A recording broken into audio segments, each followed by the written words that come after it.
Today and last evening, relatives, close friends, and the wider community were recovering from the shocking news of the death of Guyanese businessman and attorney Colonel Gregory Gaskin. Gaskin, who developed a passion for motorcycle racing late in life, was on the South Dakota circuit practicing for a race meet when he fell off his motorcycle and suffered internal injuries. He was rushed to the St. Joseph's Mercy Hospital, where he subsequently died around 6 last evening. Colleagues and friends recall that Gaskin came from what was a well-known family in Guyana and distinguished himself both in and out of Guyana.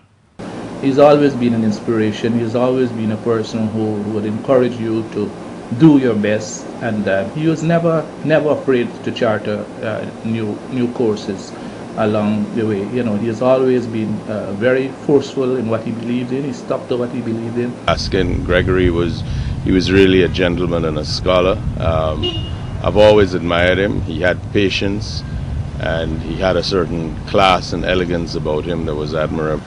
You have to wait and see what will happen. He was planning to go to the races sometime this year end, so he was training really hard.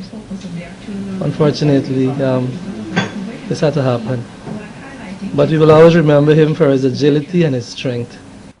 When the infamous Jonestown mass suicide occurred in the Northwest District of Guyana in 1978, Colonel Gaskin, then in charge of a nearby garrison, was one of the first GDF officers to reach the scene, as he recalled in his own words a few years ago. I may sometimes go to a funeral and I look at a friend or someone lying there, and then I get this flashback again, and I see these 900 bodies lying out in the open, and I'm there as they deteriorate over a period of 2 weeks.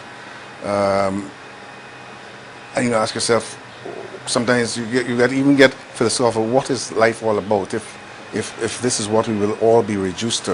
And when you see it on such a massive scale, it never leaves you. It stays with you, and it surfaces at times when you least want it to. He also lived and worked in Jamaica for some time, where he formed the security firm Cops there. His mother, the late Winifred Gaskin, had served as Guyana's High Commissioner to the Commonwealth Caribbean in Jamaica, following her service in pre- and post-independence Guyana as Minister of Education and Race Relations. His father, the late Gregory Gaskin, had been an avid cricketer and cricket administrator in the country. Gregory Gaskin, upon his return to Guyana, started the COPS Guyana Security Service and read for a law degree and practiced in the local courts. The late attorney leaves to mourn his wife and children. Arrangements for the funeral of Lieutenant Colonel Gregory Gaskin are yet to be announced.